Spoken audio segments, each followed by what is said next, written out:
99% of people should not buy the iPhone Pro Max model or even the Pro model. There is no need for it at all. Quite honestly, most of us don't use half the features on our phone, especially the Pro model. I'll just say, when I'm watching a lot of reviews, I get caught up the same way a lot of you do. Like, it's an artificial, simulated environment where you're making these comparisons and contrasts right next to each other. And I believe outside of that environment, you really don't notice those differences and you don't care really. And so I think, reviews are very important and they're very valuable, but I found that, when I'm taking a picture on a phone, so I'll start with the first feature, which is the third lens, the zoom lens. Most of the time when I see zoom shots, they're grainy and they don't take in enough lighting to really be able to use as a wallpaper, to be able to use as like a profile picture, that kind of thing.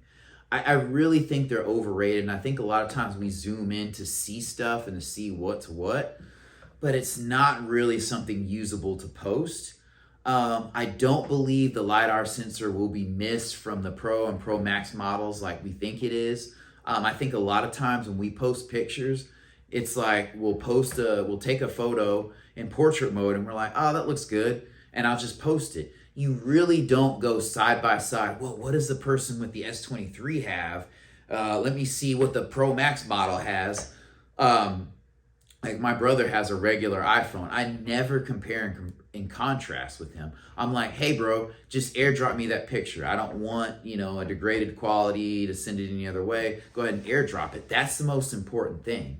And I think zoomed in pictures, oftentimes when you're watching videos and somebody is zoomed in, I think to myself, well, I can kind of tell they cropped in, it doesn't look as good, they do it for effect, but it's really used, to me, like 20% or less. It's really not that serious, it's not that important. If you need to zoom in, you can do a digital zoom.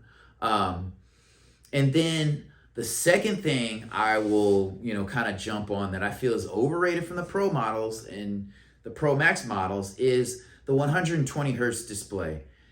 While, yes, I do believe Apple should put that on all of their models, it's ridiculous that they don't in this day and age. I do not believe 99% of people are going to care about the difference. Like, if you go directly from a 120 hertz phone to a 60 hertz phone, you're going to notice, and I did when I got on this phone. I went on a 4-day trip to Orlando, and I noticed for about maybe half the day or less, man, this screen looks a little bit, choppier than the other screen. But after that, I was good to go. I mean, the phone is fast, the phone is snappy, and when you watch a review and somebody has something directly side by side another thing, you're going to notice the difference. It's going to be more pronounced. Or they'll show you one thing and then a second or less than a second later, they'll show you another thing. But in real life, when you're looking at somebody's phone and they're showing you a video or a picture of their cat or their grandchild or their child, are you really noticing the refresh rate? No. Is it really enhancing your experience, making you pull up that boarding pass on your phone that much faster? No.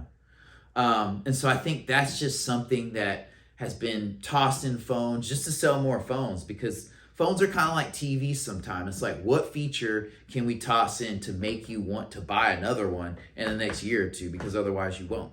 With all those things out of the way, I'll get into this phone in particular. I felt like this phone lacked nothing. And I was happy when they initially started doing the Plus models. I think at this point, larger screens are much more important, just because a lot more people are watching Reels on their phones. They're watching YouTube videos on their phones. In other countries, they have Vimeo, like video chat people, and having a bigger screen is definitely a necessary thing. And it's really helpful to have a larger screen, especially when you're showing other people pictures and you're like in a group at work, you're like, hey, look at this video of my daughter doing this or my son at this football game.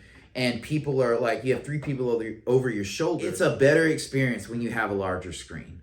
And now with bezels being so much smaller, like, phones aren't really getting bigger. They're just packing more into the same size phone and footprint. And I like that. This is a great screen size. I think it's a perfect width. I've always loved the width on the iPhones. I hate those super tall, narrow aspect ratios that Androids have. And the screen, the colors are very good. The brightness is great. The contrast is great.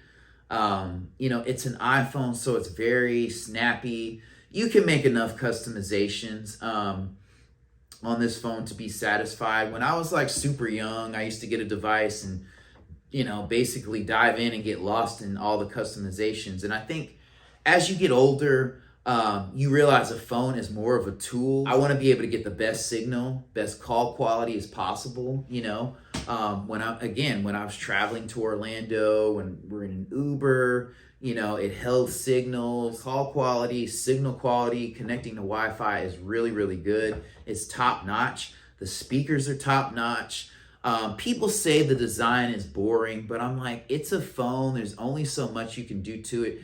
And you're going to be putting it into a case. So you're never going to get the full experience of looking at a phone and just getting the real feel of the phone, in my opinion, because you have to put a case. But again, when you're in a simulated environment, you're watching a review on YouTube, the phones are caseless. They're like, look at the rails. You can tell the difference between the aluminum and the stainless steel. That's another thing. You can't, because you always have a case on the phone, especially if you're on the go. And so a lot of YouTubers say, oh, I go caseless, but then they have like 10 watches on. They're wearing a Whoop thing. They got on one of those fitness rings and all this stuff. And they got on glasses that they can see. So it's like, you're not even pulling your phone out of your pocket because you have $10,000 and tech and hardware on you. So I think that's kind of laughable sometimes. Like if you were to carry this phone caseless, I love like the glossy finish on the back. The rails look super good. This is a nice bright color that pops. I like how bold the camera lenses on the iPhone are. Like, to me, it just says this is a serious phone, and everybody knows iPhones take great pictures and great video. You can argue about zoom and all this stuff with Android. I'm not getting into that. Like I've had the S22 Ultra, I've had the S21 Ultra, and I'm not impressed with the 10x zoom. Like you can creep, you can spy and do weird things. Look at them doing this 50 feet down the road, but you can't hear what's going on.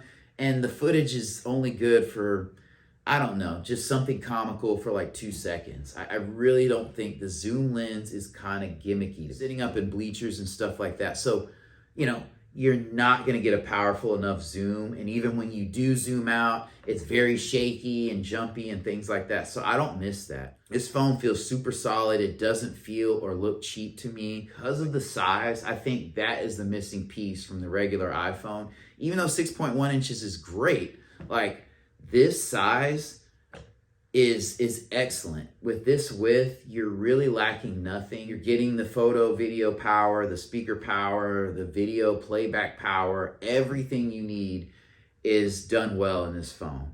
This phone is not a jack of all trades, but the features that it has, it does master very well. Texting, calling, connecting to Wi-Fi, very snappy. Restart is very quick. The only thing that sucks about this phone, and this is a downer for all these phones, is this lightning port. Exporting footage and things off of this is a hassle, and having to really try to connect to iTunes to do that is ridiculous in this day and age. But I will say, this phone makes the case that 99% of people do not need the Pro or Pro Max models. Get this and you will be set. The last thing I'll leave you with is that most people, instead of focusing on that third lens or the 120 hertz display, they should be focusing on storage. Take that extra 100, 150, 200 bucks and get a higher storage capacity. This has 256 gigs, and that serves me way better than a zoom lens and a 120 hertz display. I'm just saying, LiDAR, everything, stainless steel rails, not worth it. Storage is worth it because those memories are priceless. So anyway, thank you all for watching. I will catch you in the next video.